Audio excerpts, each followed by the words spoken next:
Hi, this is Michael Buffer, and welcome to the Boxhard podcast. Hello, everyone. This is Mikey Garcia. Yo, it's your boy, the odd guy himself, Malik King Scott. Hi, I'm Charlie Edwards. This is Fast Eddie Chambers, and you're listening to the Boxhard podcast with my main man, Joey Coastman. Hello, everybody, and welcome to episode 56 of the Boxhard podcast. I'm your host, Joey Coastman. I'm joined, as always, by Ayaz Sumra. Ayaz, how you doing? I'm good, Joey. How are you? Very good, my friend. Very good. It's good to have you back also. Now, this is going to be a bit of a different show to what we usually do. Usually, we bring you a show consisting of two parts. I mean, we're still going to have the two parts, but this one is going to be very, very different. We've got a lot to review, but nothing at all to preview. I repeat, there is no boxing this weekend. There really isn't nothing on TV at all. And really, even around the world, there's not really anything to mention. No real big names fighting, to be honest. So it's going to be a bit of a strange show. So part one is going to consist of the review parts where we review the fights that happened last weekend and last week, and of course an interview. And then in part two, Ayaz has got a hell of a lot of news to bring us. There's a lot of moving around in this week of boxing. There's been so much that's happened, so Ayaz has got a big piece there. And in part two, of course, just after the news, we're going to bring you a second interview. So it should be a bit of a change on this week's show, but it's going to be quite exciting. I really think it is. So if you've tuned in this week, once again, thank you very much. And please remember, if you do get any time, to leave us a review on iTunes. We're over the moon with the latest viewings. It has been great. Okay, we're going to dive straight into part one now. This part, as I said, the review part. We're going to start with a card that happened over in Edinburgh, Scotland on the Friday. Top of the bill, Josh Taylor, only 6-0. He was fighting for the vacant Commonwealth Super-Lightweight title. That's the 140 title. And as I said, he'd only had 6 fights going into this bout against Dave Ryan, who had 26 fights under his belt, 17 wins and 9 losses, I should say. Now, a lot of people thought this might have been a little bit early for Josh Taylor, to be honest. He's a prospect that's under the management and under the tuition of the McGuigan team, and it was a McGuigan event. Of course, he's trained by Shane McGuigan alongside the likes of Carl Frampton, George Groves, so on. So Carl Frampton was in the house, and so was George Groves. They'd done a bit of commentating, and Josh Taylor, I've got to say, he looked the real deal. He really, really did. I think it might be the first or second time I've watched him, but he went into the fight full of confidence, almost got knocked a little bit for overlooking Dave Ryan. I know that Dave Ryan's got a lot of experienced guys in his corner, the likes of Clifton Mitchell, etc. They thought that their man was going to be able to do the job and do it in style, but Josh Taylor got the job done, and he becomes the new Commonwealth Super Lightweight champion in just his 7th fight. So good stuff there for Josh Taylor. It's great to see a lot of our up-and-coming prospects being moved so quickly. Again, it can work both ways. It really can. Sometimes you get thrown in the deep end a bit too quickly, but this is real good stuff for Josh Taylor. So very, very, very impressive performance, and definitely we're going to be looking out for what's next for him. But definitely one to pay attention to. I didn't know that this man was also on the bill, but heavyweight Nick Webb, we've had him on the show before. I had no idea he was on the bill. A couple of first-round knockouts he's got now, and another first-round knockout on this bill. He moved to 8-0 now, and his knockout was over Jakov Gospic, as I said, in the first round. Gospic, a winning record, but a bit of a journeyman. So a good win there for Nick Webb, and a good little run out on this bill. He seems to fight quite a lot, like all over the place, really. He fought about 5 minutes from my house at one point a couple months back, and here he is in Scotland. So great stuff for Nick Webb. He was also on a Hay undercard, if I remember correctly, a few months back. And also on that bill, the last fight to mention, Andrew Selby, a man that I love watching, real classy fighter. He extended his win streak to 6-0 with a TKO in round 5. It was scheduled for 10. That was at super flyweight in terms of weight there, and he beat Felix Moncada. So Andrew Selby was actually supposed to fight a different opponent, and I believe he only had 1 day to prepare for his eventual opponent, and his opponent, of course, had pretty much the same time. So, it was never going to be a fantastic competitive fight or anything like that when you've got someone with the skills skills of Andrew Selby. And Andrew Selby, as always, to be honest, he showcases great skills, a real range and variety of different punches. And of course, his footwork is incredible. If you ever watch Andrew Selby, the way he moves on his feet is quite exciting, even though he's not really taking punches back, because he's good with his movement. He's good at slipping shots as well. He's fantastic at slipping shots. He really is. And his lateral movement and everything is really, really good. So even when you see Andrew Selby facing like a journeyman or something like that, which he hasn't done too much, by the way, in his short career, he's fought good opponents, but on his feet, he's tremendous and he's really exciting. He's like a dancer. I saw a tweet from some boxer. I can't remember who it is now, so I'm sorry if you're listening, but a boxer actually tweeted he is the closest thing to Prince Nassim Hamed. I don't, that might be jumping the gun a bit. I understand what they're saying, though. I truly do. He is a dancer. It's great to watch him. It is exciting. So a great win there for Andrew Selby. He's now 6-0, and we will be speaking to him very, very shortly. Now, that's it for the Friday. We're now going to go over to Saturday, a card that took place over in Canada. Just one fight on this bill to mention. David Lemieux, former middleweight champion. He was in a 10-rounder against Christian Fabian Rios. I actually thought that Lemieux would be able to knock this guy out, but I don't think he'd been stopped before, if I remember correctly, and he wasn't stopped on this occasion. So it went the full 10 rounds, and David Lemieux picked up a unanimous decision win. So his record now 36 wins and the 3 losses. That's it for Canada. We're now going to go over to Bolton, a fighter that was on our show last week. Top of the bill, Jamie Cox, 20-0 going into this bout. He moved to 21-0 with a points win after 10 rounds. Remember, Jamie Cox likes to get his opponents out of there pretty quickly. He come off of about 3 first-round knockouts going into this fight. But, to be completely honest, he was coming off of a year layoff. Now, Cox was cut above the left eye in the 5th round. It was due to a head clash, if I'm not mistaken. Rios was down in the 3rd round. Rios had 3 points deducted, and Jamie Cox had 2 points deducted. It was a real rough and tumble fight here. I didn't actually see the fights, but from what I've heard, it was absolutely incredible. I mean, it was such a dirty fight. This other guy, he really should have been disqualified. Jamie Cox as well, having the 2 points deducted, it was really a hard fight to ref. So Jamie Cox was obviously the classier of the guys, and he was able to get his shots off. But the other guy, from what I hear, he really come to make it ugly and awkward. It was a little bit like the type of fight that we saw between Diego Chavez and Brandon Rios. It was that kind of fight. It was real dirty from what I've heard. But at the end of the day, I hope that Jamie Cox can come out of this fight healed up, because he's had a cut open quite bad before on his face, and this one was caused by a head clash, which is always horrible. So all the best to Jamie Cox, a nice guy that was on our show last week, and we wish him all the best for the future, of course, and hopefully he'll be back out very soon. So his record now 21-0, a perfect one. Also on that bill, Paul Butler extended his winning record to 22 wins. Of course, he's got that 1 loss. He won a 10-round points decision over Alexis Ruiz. Zelfa Flash Barrett was also on the bill. He moved to 13-0 with an excellent TKO in the 1st round. It was a body shot that stopped his opponent, Elvis Guillen. So it's always good to see prospects putting in those body shots, especially ones that stop opponents. So great stuff there for him. But that's really it for the Bolton card. We're now going to go over to one fight that I just want to mention that happened over in the Bowlers Exhibition Centre, Manchester, United Kingdom, of course. On this actual date, this was the 22nd of October. This was last Saturday. It was supposed to be a fight between Bradley Skeet and Shane Singleton that was supposed to take place in Cardiff. Now, that fight has been postponed, or the card had been cancelled, something like that. I think the card had been cancelled, and Bradley Skeet was now not going to be fighting Shane Singleton, but Shane Singleton decided he was going to have a fight anyway. So he fought a guy who had 4 wins on his record, 5 losses and 1 draw. Now, Shane Singleton, of course, going into this bout with a near perfect record, 23 wins and 1 loss. It was a 4-rounder.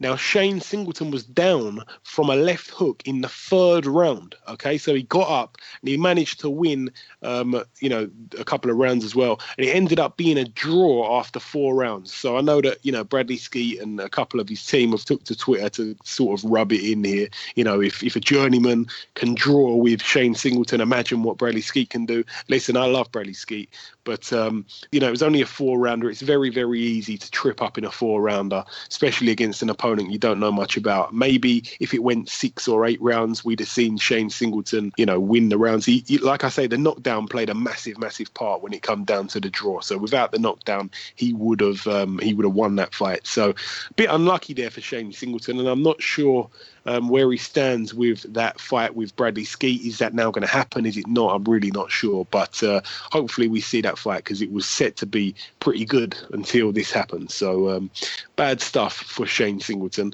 But that's it for the Bowlers Exhibition Centre. We're now going to go from Manchester to not very far away to Birmingham, West Midlands, the Barclaycard Arena it's called now. Top of the bill, Sam Eggington against Frankie Gavin, the Battle of Brum. Sam Eggington going into this bout with a record of 18 wins, 3 losses. And of course, Frankie Gavin 23-2. Now, this fight was shaping up to be a good fight. A lot of people thought that Sam Eggington was a man who comes to fight, not to box. He comes to fight. He comes to have a dog fight. And Frankie Gavin, the boxer, there was a bit of a clue, to be honest, when it come down to the weigh-in. And Frankie Gavin, who, to be honest, should really be at 140 rather than 147, he actually weighed in, I think it was just over or just under 150. So really, really bad situation there for Frankie Gavin. Really unprofessional stroke there. Ayaz, I know that you saw this fight. I know that you took to Twitter, just like a lot of other people, to say it was a real, real good fight.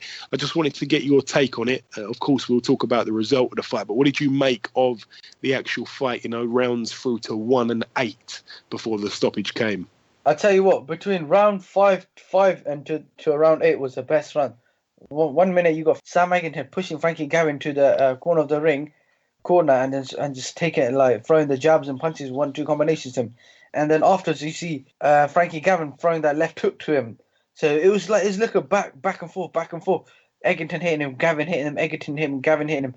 And then at the final round, in the 8th round, then Eggington was throwing all those shots, and Gavin just dropped Gavin on the floor, and Gavin couldn't do much. Yeah, I mean, Gavin, the title was only on the line for Eggington because it was for the vacant WBC International Welterweight title and for some bragging rights, as they said. Gavin was down early in the 3rd round, and he was given a count in the 6th round where I thought the referee, to be honest, could have stopped it. And as I say, he was down finally at the time of the stoppage. It was the 8th round. And that was the end of proceedings. Sam Eggington, listen, he shocked me because I will say, I thought that Frankie Gavin was going to be able to do the business here. Frankie Gavin now 23 wins under his belt and 3 losses. But since signing for Eddie Hearn, as we worked out, he's had 4 fights now under Eddie Hearn. And he's lost 2 and won 2. And his 2 wins were against, all respect, but against journeyman.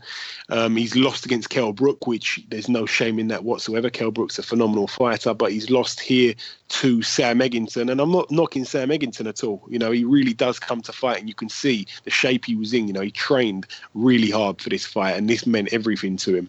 And as I say, Sam Eggington, he was tremendous. A lot of people are knocking the commentary on Sky. I think that I'm not sure who it was who came out with the comment to say that it was the best performance they'd ever seen from Frankie Gavin. I really, really can't agree with that at all. I don't know how your best performance can be a loss in that fashion. He got knocked out. He was down 3 times, you may as well say. He was given a count 3 times. The second one wasn't actually a knockdown because he was on his feet. He was given a standing count. Obviously, he was completely down from, he couldn't get up after 10 seconds with the final knockdown. And he was down in the 3rd. He got up pretty quickly. But yeah, how can you say that's someone's best performance is beyond me. Listen, I like Frankie Gavin, by the way. We haven't had him on the show, but I've spoke to him a couple of times, and, he seems like a real nice guy. But he said in the post-fight interview that he'd just been told that he was up on the scorecards. I haven't seen anyone else bring that up at all. And I am disgusted if he was up on the scorecards, because that is just a joke. I'd like for someone to show us the scorecards from the judges, because if he was up in a fight where he was, given a count 3 times, that's just unbelievable. How's that even mathematically possible? That's just a joke. So that seems like he was just about to get robbed, Sam Egginton. I know that he was celebrating, and Eddie Hearn kind of got in the ring and said, go over to Frankie Gavin and show some sportsmanship. It just seemed like everyone wasn't too happy, like the promoters and Eddie Hearn and the rest of them. It just seemed like a few people weren't too happy with the result, which is a bit strange. But I know that Frankie Gavin, from a fantastic amateur pedigree, everybody thinks he was going to go on to big things. And losing to Sam Egginton, again, no disrespect to Sam Egginton, again, I'm a huge fan of his, but you can't see a way back now for Frankie Gavin at all. And I know that Eddie Hearn before the fight said that whoever loses this fight, I can't see a way back from. And then he took those words back when he found out that Frankie Gavin had lost. And he said that after a fight like that, they've both got fantastic futures. I don't agree. I think that Sam Egginton, we've seen him get schooled by Bradley Skeet. We've seen Frankie Gavin in a real close fight against Bradley Skeet, one that I thought Bradley Skeet nicked, but Gavin got the decision on the night. I don't know where these guys go from here. I really don't. I don't see Sam Egginton moving on to like European level and having much success. But then again, if he can get you into a dogfight, if he can fight the way he fought, because I will say this, that was the best performance I've seen from Sam Egginton. I'm not sure I'd say it about Frankie Gavin. I've seen him fight better than that. He just, his timing was off. And I wish both men the real best of luck. I truly, truly do. But I can't see them going very, very far. I can't see, after Frankie Gavin lost to Bundu, it was a real telltale sign that, that he's maybe not going to be able to fulfill his potential. But that's enough discussing on that point there. Again, if you want to have your say, please tweet us on Twitter at Boxhard Podcast. Every view, every comment, every opinion is welcome. Also on that bill, another upset, because I will call the main event an upset. It really was another upset here. Anthony Ogogo against Craig Cunningham. Now, Craig Cunningham, I don't think he was given much notice for this fight. And Anthony Ogogo was 11-0. Craig Cunningham 16-1. Ogogo was down in the second round and he was retired in round 8 after complaining of blurred vision. Now, Spike O'Sullivan was ringside. He's wanted to fight Anthony Ogogo for such a long time now. It's been a few months. He's been doing all sorts of funny antics. We've had him on the show talking about Ogogo.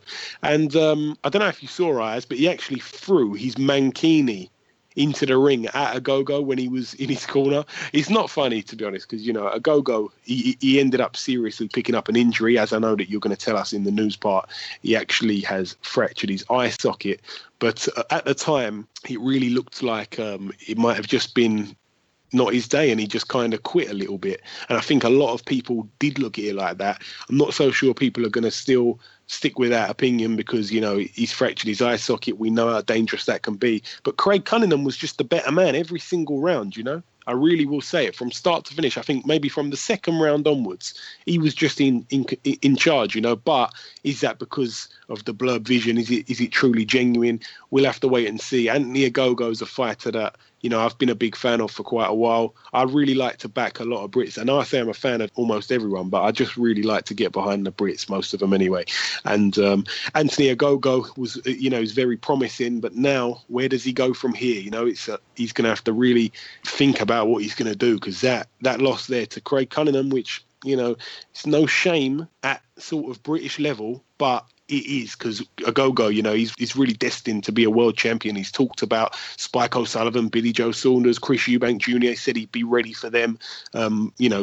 By this sort of time, he's been plagued with injuries, and this was a fight that really he was supposed to win pretty convincingly. So it's all gone wrong for him, and that's a real major spanner in the works there. But I wish him all the best. I truly do, and hopefully he can get some sort of rematch and win this fight. But Craig Cunningham picked up the vacant WBC international middleweight title in the process, even though truly he's a light middleweight.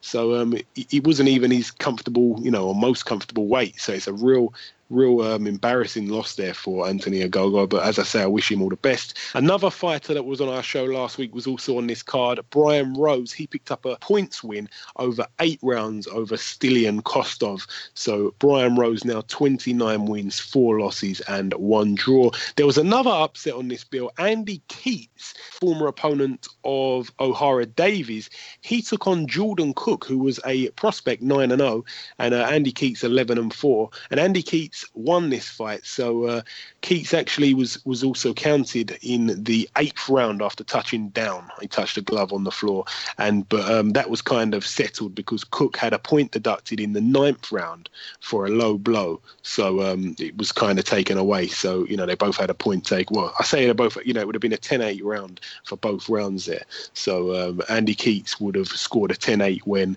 Cook had a point taken away, and Cook would have scored a 10-8 in his favour when Keats touched down in the round before. So it kind of levelled itself out. But that's a win there on points after 10 rounds for Andy Keats, and that's a bit of an upset there. It really, really is. So Jordan Cook, he'll have to go back to the drawing board there.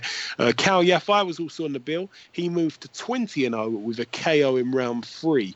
It was a body shot as well, which I always like to see. I truly do. And Cal Yafai, we know he's real class. There was a bit of news that they kind of announced after the fight anyway, Ayaz, but I know that we're going to talk about that in the news segment.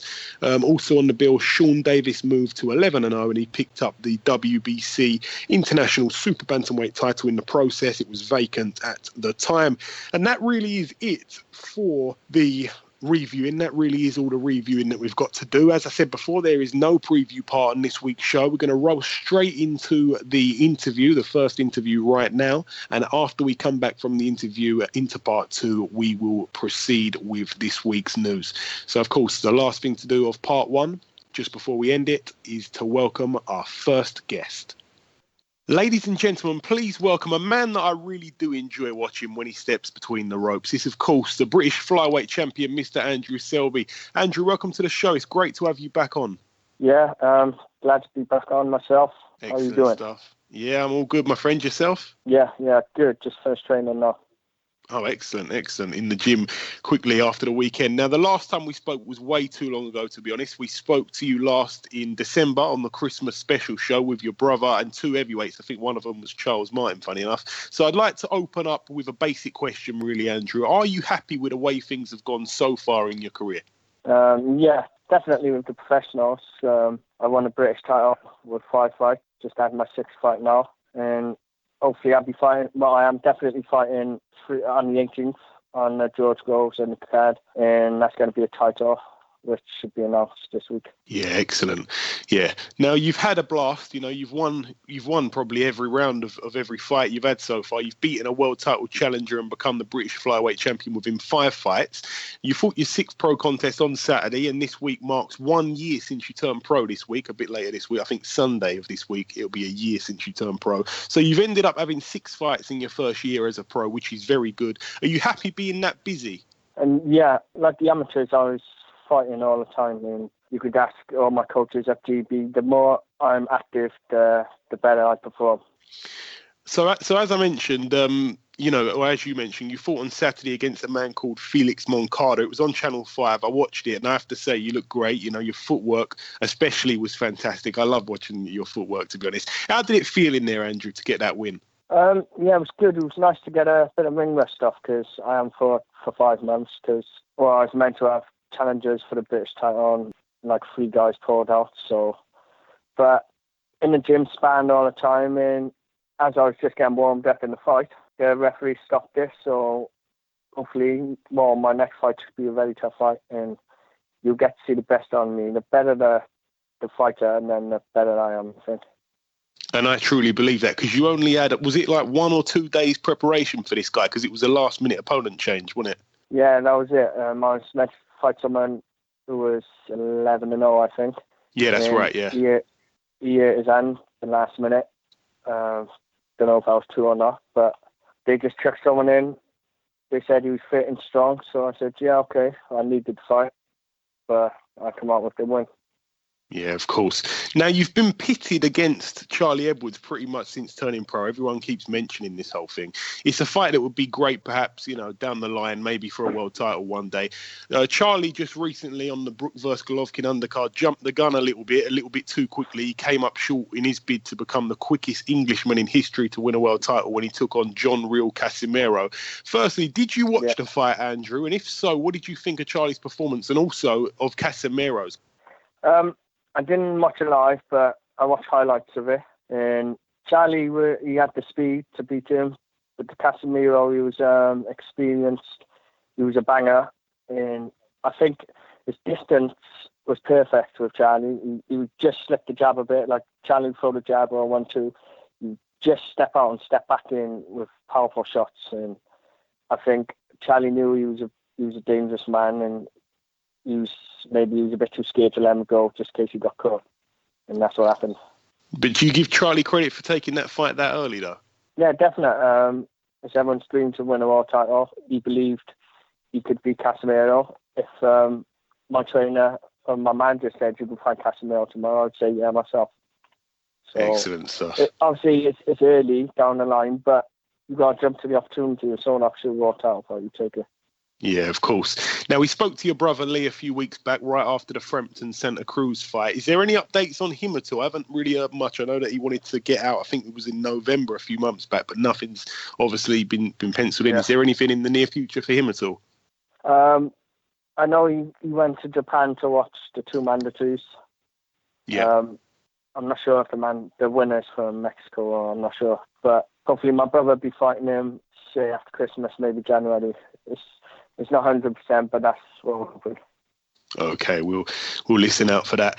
And finally, Andrew, obviously, as you said, you're fighting on the 18th at Wembley Arena on the George Groves undercard.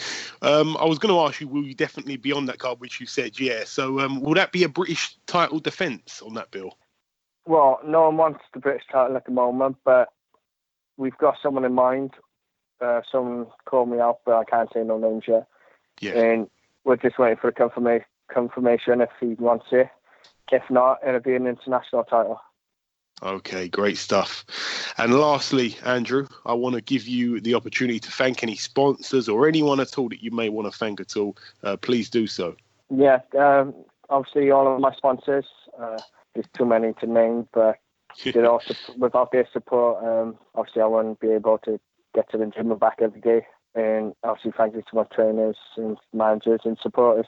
Yeah, great stuff, my friend. Great stuff. Okay, listen, Andrew, you already know we're huge fans of the Selby family here on the Boxhard podcast. You and your brother are welcome back anytime. I wish you all the best for the future. We'll keep an eye out for both you and your brother, and no doubt we'll speak soon again. Okay, yeah, thank you for having me. Okay, now it's time for part 2 on this week's show. As I said before, there is no previewing because there are no big fights on whatsoever. So we're going to start with part 2, where we're just going to talk about the news. There's a lot of news. There's a lot of hustle and bustle this week in the boxing world. So Ayaz is going to bring the news in for us. And as I say, after this little segment here, we're going to move to the second interview, and that will conclude the show. So Ayaz, please bring us in this week's news. Right. James DeGale World Title Unification bout against Badou Jack has finally been slated for January 14th in Las Vegas. Yes, this is a fight that we've been waiting for a long, long time. Both men have recently fought Lucian Bute, and both have got wins over him. It's a real pick-em to tell you who performed better, to be honest.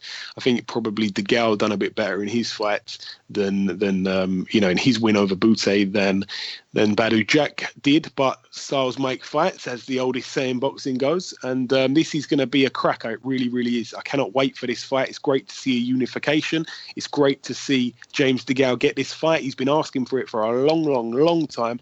Badou Jack's just had a baby as well. Really, really cute little baby. So, it's great seeing him very, very happy outside of the ring. But it's, of course, time to get down to real business, because this is going to be the toughest fight of his career. So both men in real tough fights here, and may the best man win. But, of course, we're going to back chunky James DeGale.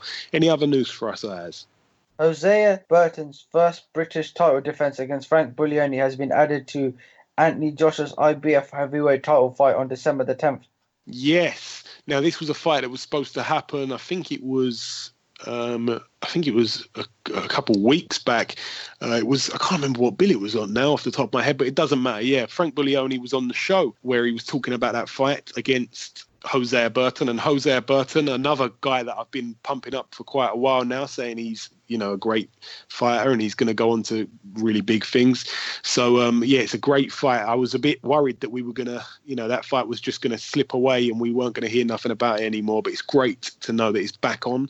Frank Buglioni knocked out the opponent that Hosea Burton ended up fighting in a replacement, because, of course, Buglioni had to pull out of the scheduled first fight with a cut eye.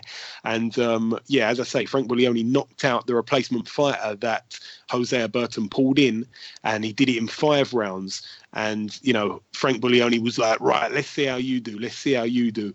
And Hosea Burton actually knocked him out even quicker than Frank Buglioni did. So it's just added a tiny bit more spice to that bout. But that one really will be a good fight. And it's great to see that penciled in for a big bill, which we're expecting it to be a big bill anyway, when Joshua does put his IBF title on the line, which will be in the Manchester Arena on December 10th. Any other news for us, Ayaz? Yes. Arthur Abraham's scheduled rematch with Martin Murray has been postponed due to an injury. Yes, it was supposed to take place over in Monte Carlo on the 12th of November, just a couple of weeks away now. And it's a great bill, to be honest. Some of the other fights on that card. There's 2 world title fights on it. There's King Kong Ortiz on it against Malik Scott. And this fight is not a title fight. It wasn't a title fight because Arthur Abraham has lost his belt now, his WBO super middleweight title, to Gilberto Ramirez.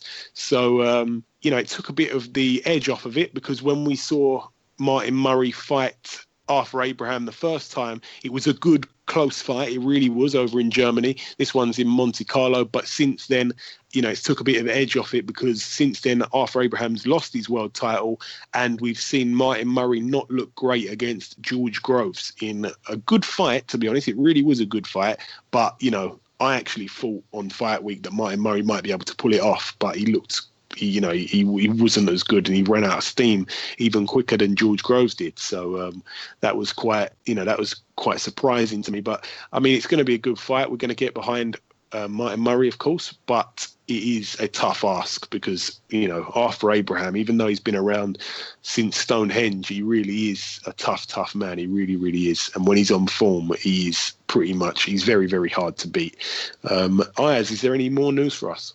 Keith Thurman and Danny Garcia will unify their WBA and WBC belts on March the 4th. Yes, a good fight, finally, a real good fight. A lot of people say that Danny Garcia is a cherry picker. We've wanted to see him in a good fight for a long, long time. He's actually fighting a real sort of warm-up, keep busy fight, which people are not very happy with in the meantime. I'm not sure when the date for that fight is, but yeah, when he takes on Keith Thurman, it's going to be a great fight. And again, it's another unification, which everybody loves a unification bout in boxing. So it's going to be good to see that fight. Just quickly, Ayaz, in one word, you ain't got to tell me how or the victory method or whatever. Just tell me, who do you reckon is going to win in that fight between Garcia and Thurman, by the way? Thurman on points. It's such a good fight, man. I'll have to tell you a bit closer to the time, but it's a real pick'em, that one. It really, really is. I think technically the better fighter is probably Danny Garcia, but the stronger, better mover, better at distance rather than fighting on the inside would be Keith Thurman. It's a lot to weigh up. I'll have to give a better prediction nearer the time. Is there any more news for us, Ayaz? Adrian Broner will return to the ring and fight Adrian Granados on February the 11th. Yes, obviously we know that Adrian Broner's been going through some hard times lately, and it's good to see that he's over those by the sounds of things. And hopefully, as you say, he'll be in the ring on the 11th of February. It's still a bit of a wait from now, still a bit of a long period, but it'll be good to see him back, because despite what you think of him as a person, hardly anyone's a fan of him, but he's a tremendous boxer. Any more news for us, Ayaz? I know you said there's one last piece. There's 2 more, actually. 2 more, okay, it's fine. Yes. You're rolling them in today. Go on. Okay, providing Tyson Fury gets his boxing license reinstated by the British Board of Control within 12 months, the WBO have agreed to honour him automatically the mandatory position to fight for his recently vacated belt. because by then someone would have won the current vacant belt. Yes. Now, this is a nice touch from the WBO. It really seems like all the sanctioning bodies have been trying to stab Tyson Fury in the back a little bit. I know that, he ended up vacating the WBA and WBO titles in the end. They wasn't stripped from him like the IBF. I think when the IBF did that, he kind of didn't care about the IBF belt anymore. It was like, I don't really care. I think he might have threw it in the bin. I think he definitely took it straight out of the bin right after. But Tyson Fury, he's kind of lost his respect for the IBF. He never had the WBC because Deontay Wilder had that one all along. The ring belt, I know he's still the champion of the ring belt. He's kept that title. I don't think you can even, I'm not sure if you can vacate that one, to be honest. And he's kept like the lineal title as well. So Tyson Fury, he's got a bunch of belts now, but after vacating the WBA and WBO, he's not actually a world champion of any of those sanctioning bodies, the WBO, WBA, IBF and WBC. So he doesn't have any titles. But it's nice to see the WBO do this. It's a real nice touch from them. They've decided here that if he gets reinstated with his British boxing, his license, which the British Boxing Board of Control took from him when learning about the, about what's going on in his life and so on, they took his license away.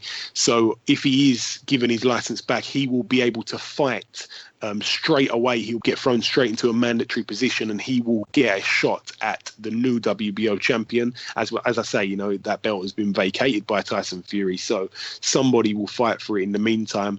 And the winner of that fight will be the champion. And Tyson Fury, should he get his license back within 12 months, would get that crack. So that'll be good. It's a little pathway back for Tyson Fury. And the way he is, he's very spontaneous. It's very much like off the cuff, the way he acts.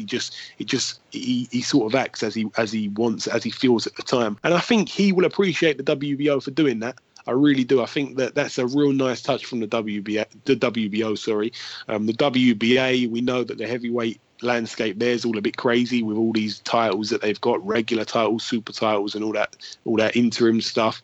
So it's a bit confusing there, and I think they're trying to get rid of those belts, just to have one or two belts for each division.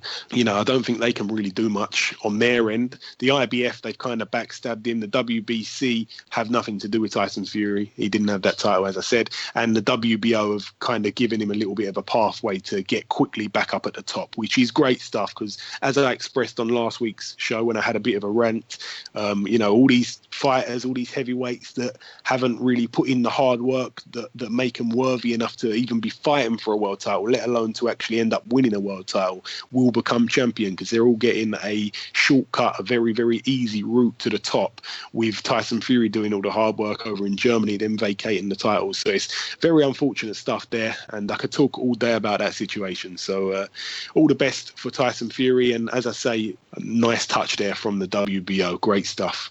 Right, finally, Tommy Martin has announced his retirement from boxing due to a bleed on the brain. Yes, very unfortunate stuff. Tommy Martin, he's been on this show once before as well, and he's had to retire. He actually had a fight with John Wayne Hibbert in which he lost that fight, and that was his only loss.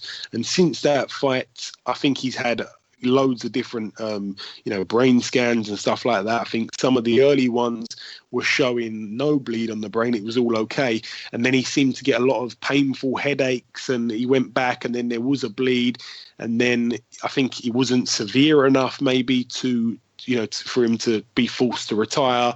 But then he was training and he was getting in shape again and all that stuff, and he was ready to fight. And then I think that they checked again just to make sure, and it actually got worse. So it's real devastating stuff there. Tommy Martin has only had 14 professional fights. That's 13 wins and the one loss. So he ends his career with a loss, but a good fight it was. He was stopped in the 12th round, but it was a little bit of a war.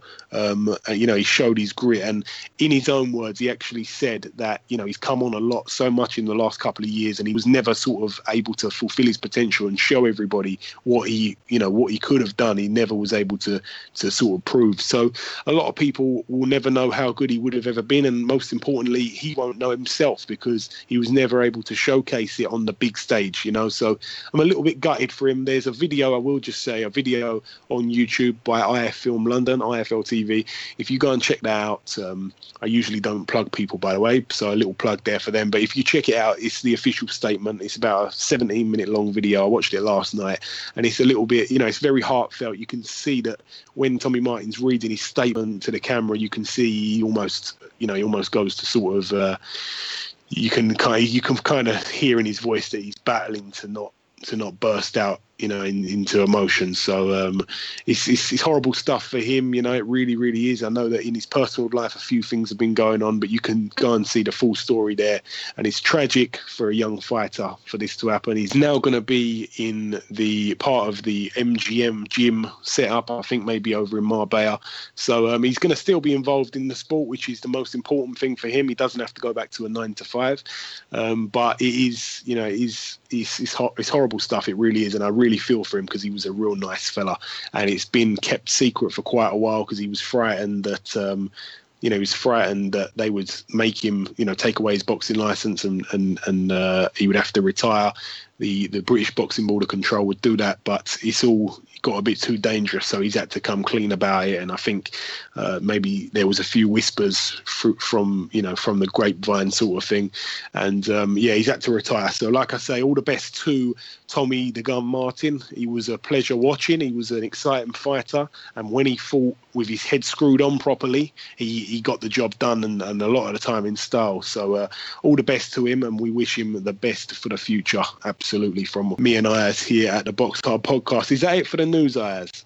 Yes, that's it for the news. Okay, so Ayaz has just given us a fantastic roundup there. The news was ongoing. It was news after news after news, which is absolutely fantastic. So we've updated all of your ears now. You all know what's going on, and the hottest topics in the boxing world have now been covered. So thank you very much, Ayaz, for bringing us that piece. Now, the last thing to do before we end part 2, remember this week we do not have a preview part of the show. So the last thing we have to do before we end part 2 is to welcome our second and final guest. Ladies and gentlemen, please welcome the former WBO Super-Lightweight champion of the world, Mr. Kendall Holt. Kendall, welcome to the show. Thanks for having me.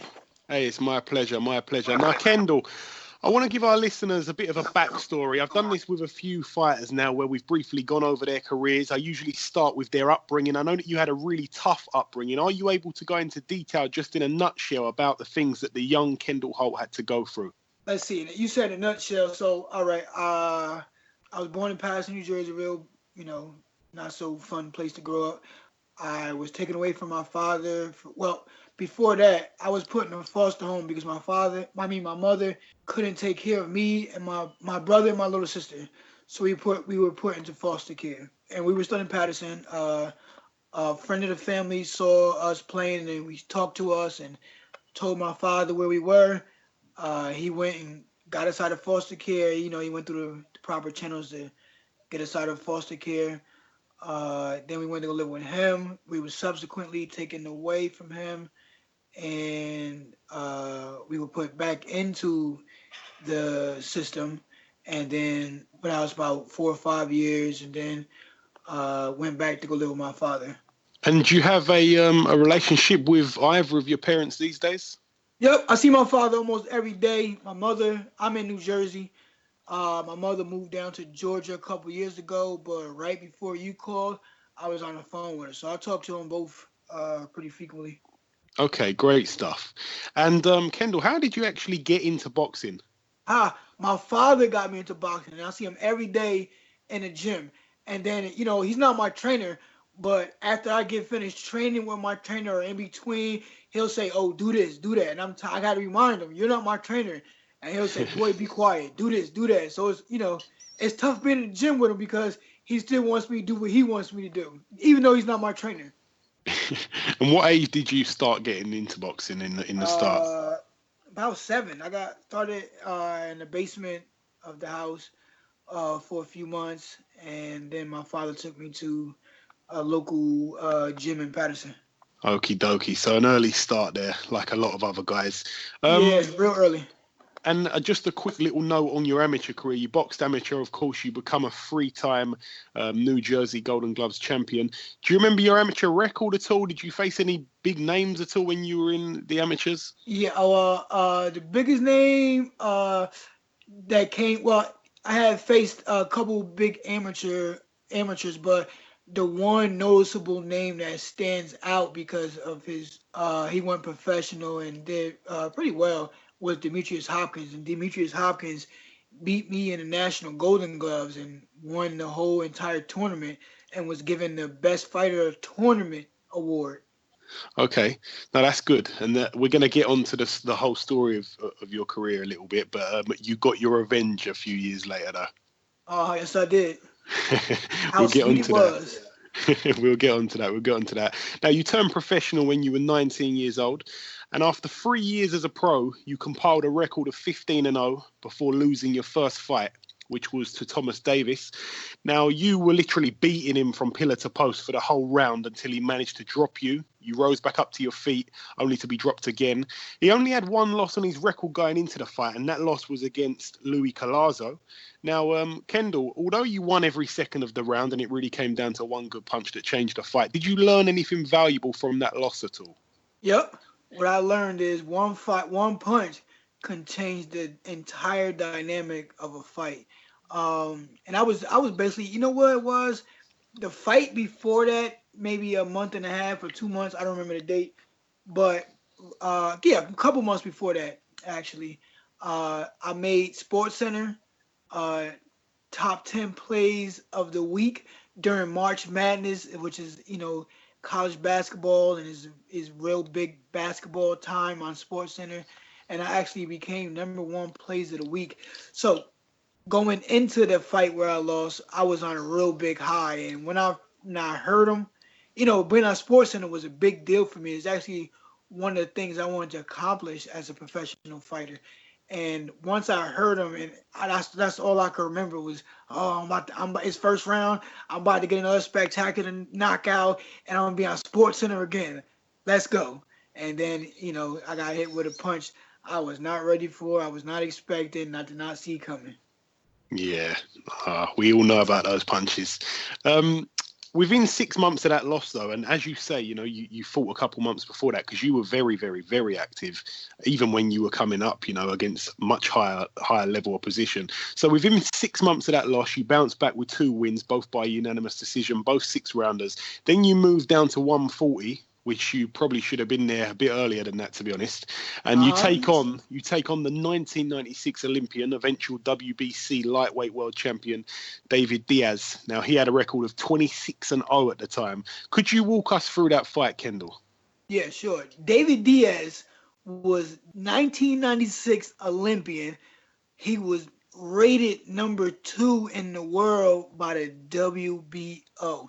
And the fight was offered to Demetrius Hopkins, and Demetrius Hopkins didn't like the amount of money that was offered to him, and because he felt David was Olympian, he should have been offered a lot more money. Me, of course, I just lost. I just recently lost. I had 2 comeback wins, and I felt like I was not in a position to turn down a fight. It was my first big time fight. It was my first fight on network TV. It was my first 10-round fight. It was one of the, and I felt like because people were always high on Olympians in boxing, and I felt that because there were so many really good Olympians coming out of 2000 when I turned pro, that I felt like for me to get recognized, that I had to eventually beat an Olympian. So, and then I was offered $15,000 US. So I wasn't gonna turn that down. I've never made that type of money up until that point. So I wasn't gonna turn that down. And my trainer at the time didn't think I would be able to beat David Diaz, and I had to convince him, like, I can beat him. He's basically a one-dimensional fighter who just comes forward, and As long as I don't get caught on the ropes, laying on the ropes too long, I'll beat this guy. He won't be able to hit me. And it took some convincing, but I eventually convinced my trainer that I can beat him. He said that if I was to beat him, then I would need to go away to camp. So Lou Duva made that happen, and we went down to Vero Beach, House of Champions, and Buddy McGirt's gym down there where we trained, and we got ready, got our weight down. My weight wasn't really high. I never really had a problem with weight up until that point. I weighed in at 139. And I actually think I was a little lighter than 139. But once I got to 39, the guy who was doing the weight just said, "All right, 139."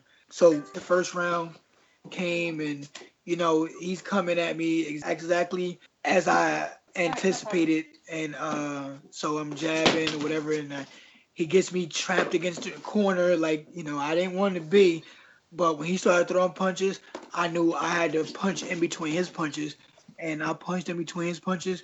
David Diaz went down for his first time in his career. Absolutely. And as you say, you thought that you may have to beat an Olympian, and you certainly did so. You won that fight by TKO in round 8.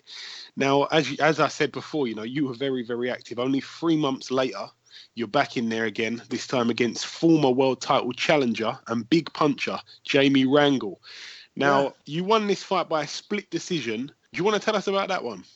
I felt in that fight that I won. I lost the first round. I'm trying to think back, but I think I maybe lost the most 3 rounds. So I had no idea why it was a split decision. I thought I won clearly, but first round was real. Wasn't much action, and I'm going, and then I hear the 10-second thing, and I say, you know what? I'm going to try to still her round because there wasn't much action, and I know it's a championship fight, and I want to win rounds convincingly. It was my first, championship fight. It was, regional title, but still I was excited to be fighting for that championship. So I went after him, and, Rangel, big Colombian puncher. All those guys punch hard, caught me with a shot I didn't expect, I didn't see, I didn't anticipate, and the shot put me down. So he won the first round 10-8. So the rest of the fight I was, basically I was basically trailing at that point. Yeah, and I understand that. But again, being as active as you were, 4 months later, you pick up another win, this time by unanimous decision. Now your record's 20 wins, and of course that one loss.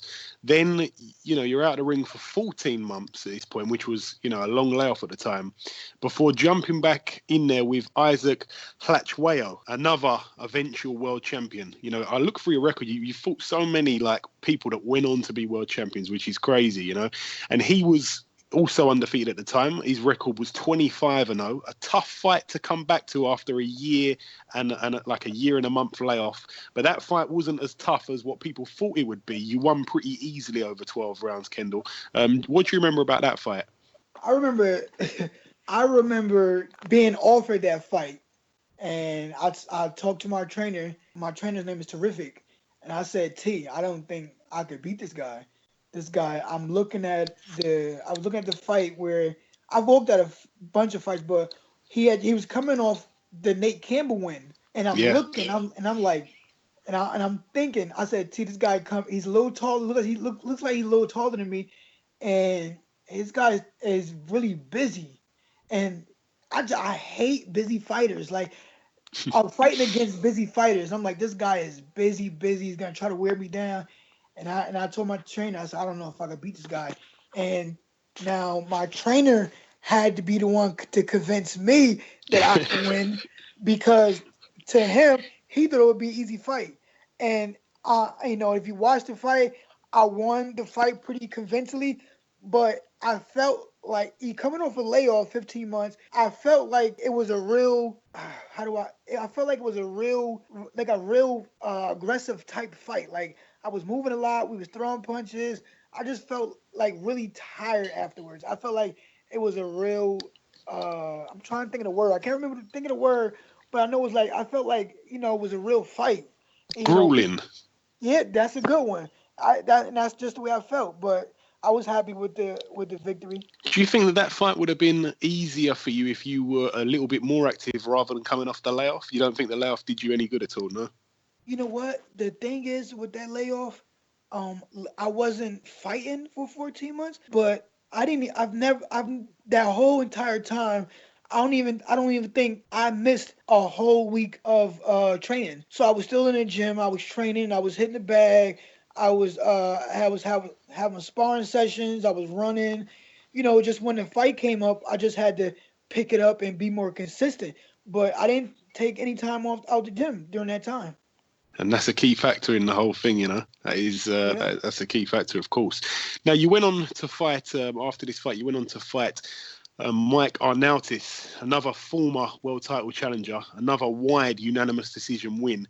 Now, that one was a WBO title eliminator. You knocked him down in the final round of the contest also, and that win put you in the mandatory position to challenge the WBO world champion Ricardo Torres. Now, Torres at this point had a record of 31-1, and that one lost to legendary Miguel Cotto.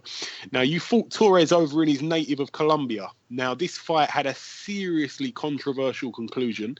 Kendall, please walk us through the fight for those that may not know about it. All right. Well, before that, I fought the Arnautis fight, and I wanted to point out that Arnautis, when I fought him, was coming off of Ricardo Torres loss. That a lot of people thought he beat Torres. Knocked him down. So he protested the fight, and they said, "All right, we'll give you another shot." But and I was coming up, and I was number 2. They said, "All right, number 1, Mike Arnautis was number 1. I was number 2." They said, "Fight for the mandatory. The winner gets Torres." Fast forward, I beat Torres. I beat Arnautis. I fly over to Colombia. Treated greatly by everyone in the city. I did some interviews. I went to his gym where they let me work out. It was fine. Everything was cool up until I knocked Torres down. First of all, I knocked him down in the first round. They didn't count it. I remember knocking him down again, and the referee helped him up. And the referee started counting and told me to go to neutral corner. I went to the neutral corner, and someone hit me in the face with a beer can. Mind you, the referee didn't say anything. I think one of the guys from the WBO was sitting ringside. He didn't say anything, so it felt like it was me against Colombia, and it felt like, around that time there was a lot of negative things said about Colombians and being in Colombia, and I got a little nervous, so like, oh my God, like. Then I started thinking in the corner, like, what would happen if I beat this guy, because I was beating him. And it didn't feel like a championship fight to me. It felt rather easy. I was winning rather easily. It felt easy, and it just didn't feel like a championship fight to me. And then at that point where I got hit in the face with the beer can, I was like really, really, really nervous to actually go on, because I didn't know what would happen if I actually won. And you also claimed in that fight that someone from Torres' corner reached into the ring during the fight and grabbed your leg. I mean, it sounds like a crazy allegation if you haven't seen the fight, but that actually happened. At what point did that happen? I've never even heard of anything that crazy. All right, I've never watched the first fight in its entirety. I don't remember which round it was, but I remember being in his corner or against the ropes near the corner, and someone grabbed my foot. Near my ankle. Someone grabbed it, and that's when I got off the ropes. And I went over there to my trainer. I don't remember, but I was like, almost like I didn't understand, like, what was going on. Like, how was any of this stuff happening, and no one saying anything? And I was in complete disbelief. And as you say, you were winning that fight pretty handily as well. And you lost the fight by an 11th round TKO. after that fight, there was, as you say, it ended really strangely. People were throwing things in the ring. You know, he landed a bunch of punches. I don't think you answered back. You didn't throw many back or whatever. And the referee jumped in. So, like I say, it was a bit of a strange stoppage. I know that you did a lot of things outside of the ring to try and force the rematch, but the WBO, even though I think that they reviewed tape and they agreed with the fact that people were throwing stuff in, they decided to rule against giving you an immediate rematch anyway. Could you just talk a little bit about the steps you had to take to try to force an immediate rematch? All right, the 11th round. Let's talk about 11th round first. He hit me with a hook. And I landed against the ropes, and we all know the ropes can't keep you up. It's a knockdown. Fine. So he's coming. At first, the beginning of the 11th round, he came out in full retreat. I mean, not retreat, but he came out in attack mode in the 11th round. I guess his corner told him that he needed to knock out the win. He was behind, so he came out in full attack mode. And and I'm just, moving around, and he landed a hook, and I went against the ropes and went down a little bit. It was counted as a knockdown, and afterwards, he was coming at me, and I remember, moving against the ropes. I wasn't hurt. I remember moving against the ropes, and I don't remember him landing a lot of shots. What I do remember is I did punch back because, like I said, I wasn't hurt. I was just moving around the ring until he stopped charging at me, and then I think it was an exchange or something, and the referee stepped in. So despite, the fact that people are throwing things in the ring and whatnot, you don't agree with the stoppage that the referee jumped in, or No. You do? You don't agree I with do that? not. I was not hurt. I was coherent. I knew exactly where I was. Like I said, I went down from the shot, but I wasn't hurt. I wasn't stumbling, nothing. So I didn't feel like the fight should have been stopped. I felt like that they was throwing Torres a lifeline. Even the judge from Colombia had him losing. So I didn't feel like the fight should have been stopped. I mean, it's a championship fight. We're not 4-round fighters. We don't need to be saved. I didn't need to be saved. I'm in a championship fight, a fight that could potentially change my life. Yeah, of course. Now, for those that may be listening, you will know that I mentioned earlier about Kendall. He gets revenge on people, and you'll see what I'm talking about again. He does get his revenge. So please keep listening. So you lost that fight, as I say, by the 11th round, a TKO, a bit of a strange one. As I said, that left your record at 22-2.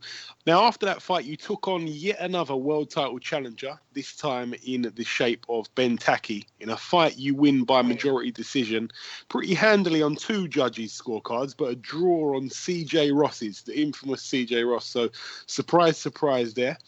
Then you get the rematch that you waited and obviously deserved. It had only been 10 months since the last fight. Now, you're in one corner. In the other corner is the champion, once again, Ricardo Torres. The fight only went 1 round. Well, it only went 61 seconds, I believe, in truth.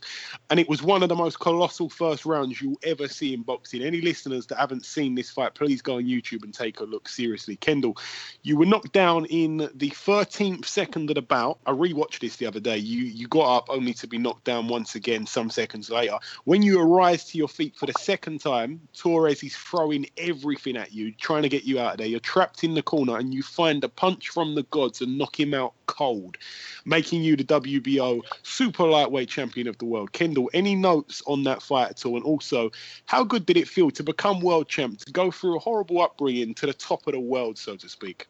Well, it felt great to become world champion, and it felt as great as it did because it was the rematch against Ricardo Torres. Had it been anyone else, it would have felt great, but not as great as it did that night because it was against Ricardo Torres.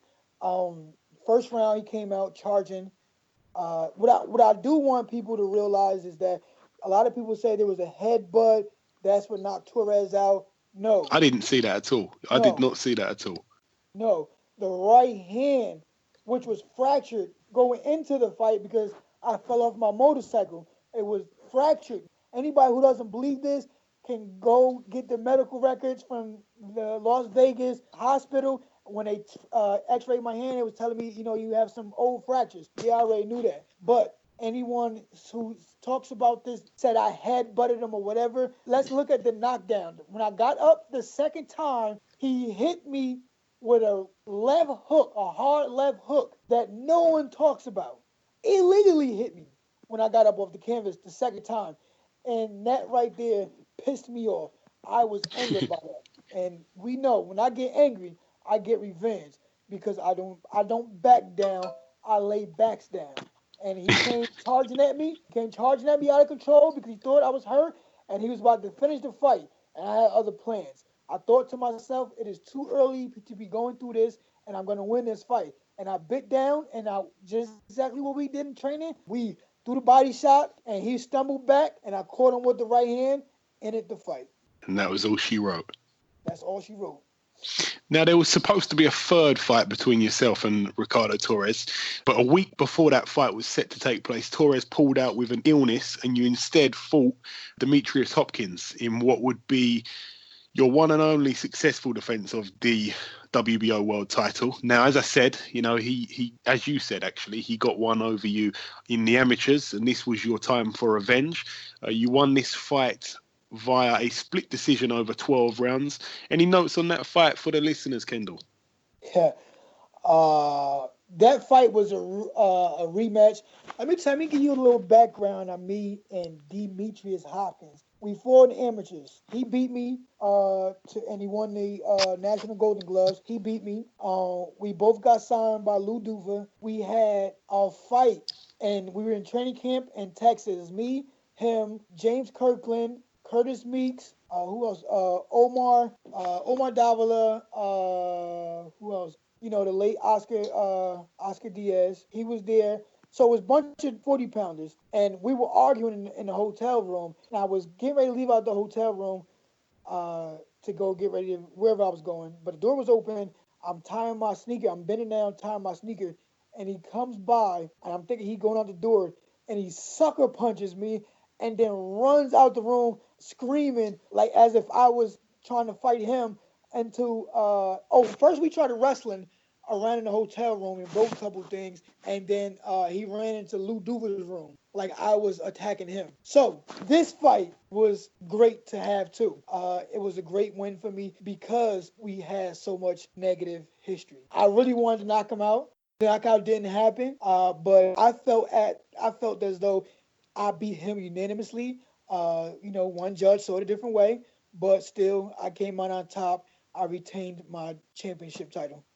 I just want to touch on that now. You, as you say, he won the fight when you was amateurs. You won the fight when you were professional. Who won the wrestling match in the hotel room?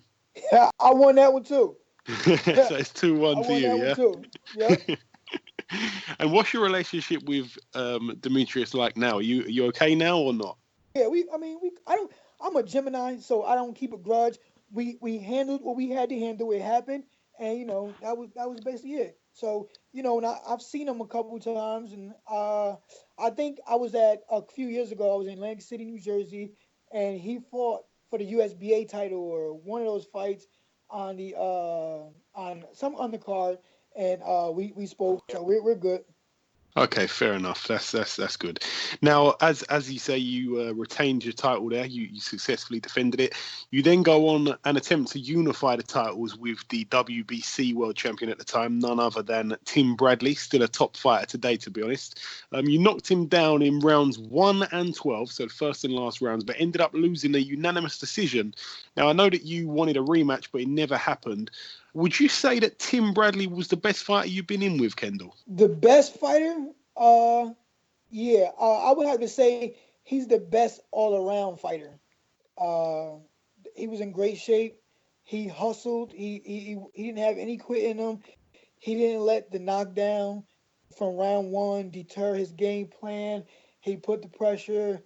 He was the better guy that night. Yeah, I would have to say he is the best fighter that I've faced. Was it a bit frustrating because, you don't hear of many fights, many world title fights where, one fight would be knocked down twice in the fight and go on to lose 2 10-8s and end up winning unanimously across all 3 scorecards. Was you frustrated with yourself after that? I was frustrated.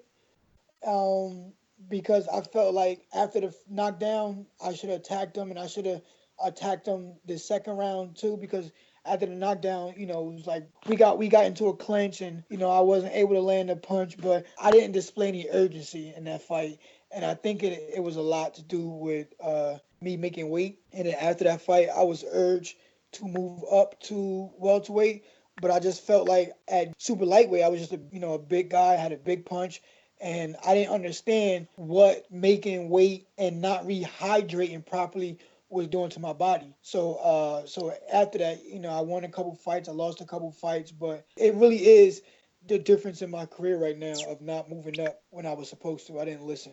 Yeah, because since the Bradley fight, you fought 6 times. You picked up 3 wins. One notable win was a good third round knockout over former world champion Julio Diaz in 2011. And of the 3 losses, one was to Kaiser Mabuza, which, to be honest, you really didn't seem yourself that night. It didn't look like the normal Kendall Holt turning up. And the other 2 was a split decision loss to eventual and still world champion today, Danny Garcia. And your last fight, which was a knockout loss to Lamont Peterson for his IBF world title back in February of 2013. But you've mixed it with good guys. There's no shame in losing to those guys. Oh, there's no shame in losing. But I just want to point out this, because people come out and say, oh, Kendall's making excuses for losses. I'm not making any excuses. I accept my losses just like I accept my wins. But I think had I moved up earlier to welterweight, I would be in a better position right now, because if you look at the fights I fought, junior welterweight, the last fight I won when I had to make the actual 140 limit, the last fight I won was Demetrius Hopkins, and it was hell making 140 for that fight. And that was the last fight. Anytime I had to make the 140-pound limit, after that, I lost. But when I fought above the 140-pound weight limit, I won, because I didn't have to suck down so much, and I didn't have to try and rehydrate so fast. It was just too much for my body, and I didn't realize that. But each fight that I lost was at the 140-pound limit. Each fight I won was above the 140-pound limit. So I'm thinking maybe had I listened and moved up to 47, then my career might have gone differently. But no, it's still a good career. It's still a career that millions and millions of people can't come close to winning a world title. You did yourself very proud, especially anyone that I've spoke to about yourself. To go from, like I say, the upbringing that you had, in foster care, to go on to win a world title is just remarkable in itself. It's you should be very proud of yourself for that, Kendall. I am. Thank you. You know what? I went through a lot growing up, but most kids in certain situations, they adapt, and that's what I do. I adapt to my situation. I adapt to the style that's in front of me in the ring and sparring and life. I just adapt, and I think it didn't affect me as people would think it would do to a child. I just whatever it happened to me, I got on with my life, and I know I didn't want to go straight the negative path with so many kids who grow up in negative environments do. I didn't want that. I didn't want to end up in jail. I didn't want to end up on the street being killed or anything like that. So I didn't let it affect me, is what I'm saying. Yeah, no, but it's mental toughness is very, very hard to retain when you're in certain situations like that. So well done, pat on the back, pat on the back for yourself for being able to go through that. Now, Kendall, myself, along with I'm sure a lot of other boxing fans, believe that you were finished with boxing, that you'd retired. However, upon scheduling this interview with you, you signed to fight once again, and it's in a few days' time, Friday the 11th of November. So I'm going to throw a bunch of questions at you all at once here, to be honest. Firstly, why the 3.5-year layoff? And secondly, what are your ambitions at this stage, and what have you got left to prove? I want to be champion again. I've been off for 3 years. I went back to school. I had a couple fights fall out, so I never retired. I just had fights fall out. My manager at the time was unable to secure a new promotional deal with me. Sarah Fina, who's a good friend of mine, negotiated a deal with me and Greg Cohen. We got the deal done, and I'm fighting again. Simple as that. And which weight will that be at, Kendall? 147, no Okay. doubt. Okay. So for you to, I know, like you say, like you were never officially retired. It's just fights have fell out of bed. Have you been, to still be at 147, which was what your last fight was at, for 3.5 years? You must have kept yourself pretty disciplined in that absent time. Have you been in the gym a lot? Have you been eating right, I take it? You know what? I've been in the gym on and off in that time period. I've missed a couple weeks in a row at best. I don't really gain weight a lot. So, the most I weighed was I got up to one time 162. So, I've been going back and forth to the gym. I've been in and out a couple times, but I don't gain much weight. I guess I don't gain much weight. So when I have to lose a lot, it's hard for me because I don't have much fat. Getting ready for the Peterson fight, I had 6 or 7% body fat, and I was at 150 pounds. So it's not much for me to lose. I see. Lucky you. So do you know who you'll be fighting in just a few days? And are you signed with any promoter right now? I'm signed with Greg Cohen. Okay. I don't have an opponent right now, and the fight's November 11th, so I have a few weeks yet. Yeah, of course. And what is the plan now? How many more fights would you be aiming to have, or are you just taking one fight at a time, Kendall? I'm taking one fight at a time. Actually, I still can fight. I'm not shot. I can, I still have my speed. Still have my power. I just have to shake off some ring rust, and that's what I plan to do November 11th. Shake off some ring rust. See where I'm at after that fight. If I need another tune-up, I'm gonna go about getting another tune-up, and then I don't, and then see what can happen from there. But you're not, you're looking to try and get a shot pretty quickly. You don't really want to take too many, as you say, keep busy warm-ups in the meantime. It sounds like you want to get down to business pretty quick, yeah? Yes, sir. Yes, sir. Okay, great stuff. Always good to hear. And bit of a personal question I want to ask you. Are you comfortable in life outside of the ring, away from boxing? Because we see a lot of boxers have an absent period and come back, more so for the financial gain, Yeah. I just want to make sure you're not in that situation because it's never very good to hear that. You know what? I invested the majority of my money, and the investment didn't really return anything. So I ended up going back to school to work with in the dialysis field, the medical field. So I have a job, so I'm keeping my head above water. I'm not in the same tax bracket as I once was, but I'm living. Okay, that's fine. And obviously, as I said there, you're coming back at welterweight, which is great. What are your thoughts on the current landscape of the welterweight division? Obviously, the current champions, you've got Thurman and Garcia, they're fighting soon, which is going to be a really, really good fight, by the way. I'm sure you will agree. You got Kell Brook, the IBF champ, and the WBO champ, Jesse Vargas. He's putting his belt on the line against Manny Pacquiao in a few days' time as well, a couple of weeks' time. So, what's your thoughts on the current landscape, and also Thurman against Garcia and Vargas against Pacquiao? All right. The junior welterweight division, the welterweight division has always been a deep, loaded, talented, rich division. When I was a junior welterweight, it was the same thing. Now moving up to welterweight is the same thing. There are a lot of killers at this weight class. I wasn't blessed to be in the weight class where I'm just better than everyone and I was going to blow everyone out the water. I just wasn't blessed at that time. I'm blessed to be in a division where there will never be a shortage of talent, hard-hitting guys. It's just a deep division. And that's what I came up looking at, a division that was rich in talent. And it's the same thing as the welterweight division. So, I mean, what can I say? You have great guys. You have great fighters. You have hard hitters. You have talented guys. You have guys with speed. You have guys with talent. You have guys, anything you can find, anything a person needs to become a champion, it's at the welterweight division. So I welcome the challenge. I hope they welcome the challenge of a guy that was one-time world champion. So, I'm just going to make it that much deeper. And just a real quick note on who you reckon's going to win for the Pacquiao, Vargas, and also Thurman Garcia, if you can. You know what, Pacquiao, that's a tough fight. You know what, of the last few years, I've been going with all the underdog. I don't really know who the underdog will be. Vargas, big underdog. Yeah, well, in the Thurman fight, but you know what?